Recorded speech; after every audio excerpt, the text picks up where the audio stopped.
Ada satu faktor penting yang bikin kamu dilirik sama brand. Namanya engagement rate. Punya angka persentase engagement rate yang baik adalah faktor yang menarik buat brand mau kolaborasi sama akun kamu. Terus gimana sih caranya bisa naikin engagement rate? Ini yang kita akan bahas di video ini.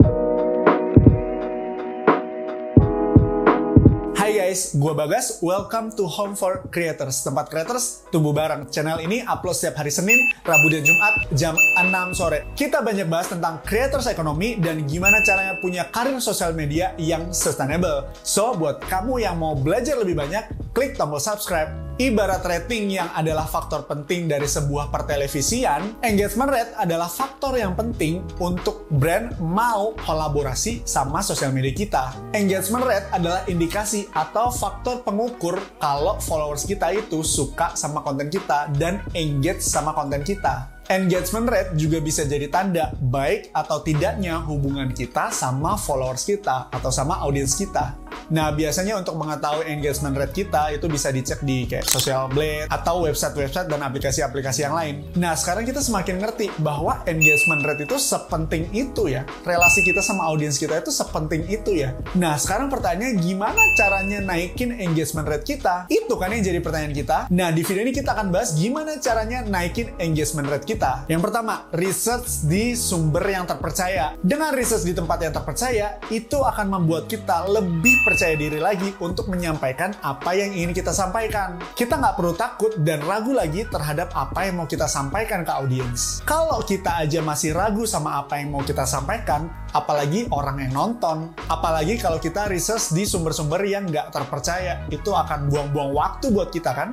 Yang kedua, creating roadmap. Ini adalah gimana cara kita menyampaikan melalui struktur penyampaian yang jelas. Atau kita bisa pakai istilah yang lebih simpel kayak cara kita storytelling lah. Nah, dalam storytelling kita bisa menggunakan struktur-struktur yang membantu kita membangun theater of mind. Contoh misalnya kita bisa pakai struktur AIDA atau kita bisa pakai struktur PSTB. 3. Buat konten dari sesuatu yang kita kuasai atau yang kita tahu. Kita seringkali terjebak untuk bikin sesuatu yang bagus banget, yang kayaknya memukau banget, padahal kita nggak terlalu tahu tentang hal itu. Kita bukan expert di dalam hal tersebut. Ketika kita bagian apa yang kita tahu dan kita kuasai, kita jadi punya banyak perspektif, kita punya banyak bahasa, kosakata, atau penjelasan-penjelasan yang bisa membantu orang untuk memahami, dan itu akan membantu kita terlihat menguasai suatu topik atau suatu industri. Ini akan membantu konten kita lebih informatif, gak cuman teori-teori atau teks-teks doang, tapi ada hal-hal yang praktikal yang bisa dilakuin sama orang-orang, sehingga orang mau save videonya, mau share videonya, mau tonton lagi, mau like, mau komen, sehingga engagement rate kita bisa naik. Keempat, ingat audiens kamu. Dengan mengingat siapa audiens kita, itu akan membantu kita dalam banyak hal. Itu bisa menentukan gaya bahasa kita, cara kita bikin konten, cara kita bercerita, cara kita bercanda, cara kita mengambil contoh-contoh konkret, cara kita mengambil perumpamaan, bahkan bisa jadi mempengaruhi cara kita memilih call to action. Dengan mengingat siapa audiens kita, kita bisa menyampaikan konten-konten kita dengan cara-cara yang lebih relate dan lebih relevan untuk audiens kita. Sehingga mereka bisa ngerasa,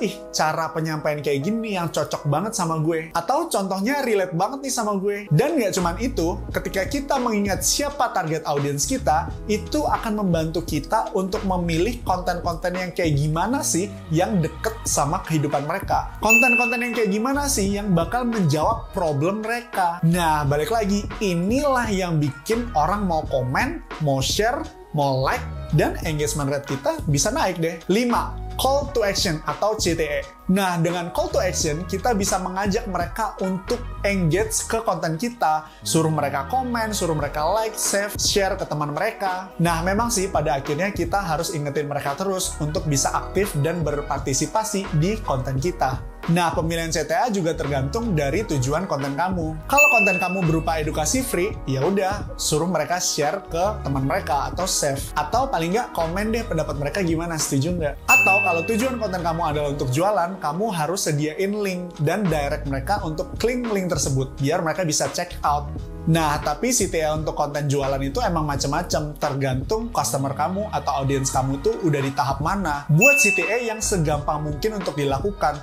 Jangan sampai kayak, coba yuk cerita masa kecil kamu di kolom komen. Gila, masa kecil gue kan panjang banget ya. Masa gue tulisin satu paragraf di situ? Namanya mah gue bikin cerpen di situ. Nah, jadi kita bisa pakai CTA yang lebih gampang aja gitu, kayak share, like, atau komen yang pendek, satu kata, dua kata gitu. Jadi orang nggak perlu banyak pertimbangan untuk mau action gitu. Dan kita perlu juga A/B testing, CTA mana yang paling powerful untuk audiens kita. Karena bisa jadi setiap audiens punya CTA yang berbeda-beda. Nah, gimana? Udah belajar banyak kan tentang gimana cara kita naikin engagement rate? Semoga video ini bermanfaat dan kamu bisa cepet-cepet dilirik sama brand. Share video ini ke teman kamu kalau video ini bermanfaat. Subscribe Home for Creators buat konten-konten menarik lainnya. Sampai ketemu di video selanjutnya. Bye!